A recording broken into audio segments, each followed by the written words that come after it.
করার আগে তোমার একটা কথা বলি, আমারে কিছু জিজ্ঞেস করো না, আমি সব করেছি। এমন কোন পাপ নাই যে পাপ আমারে দিয়ে হয় নাই।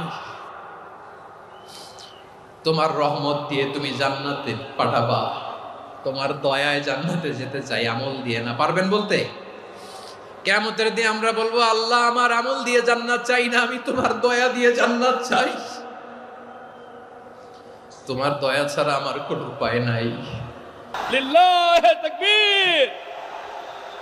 নারায়ে তাকবীর, নারায়ে তাকবীর। মিজানুর রহমান আদের সাহেবের আগমন পটুয়াখালীর পক্ষ থেকে। প্রিয় পটুয়াখালীবাসী, আপনারা কেমন আছেন সবাই? আমি তো দেখলাম যে গতকালই এসে আপনারা বসেছিলেন।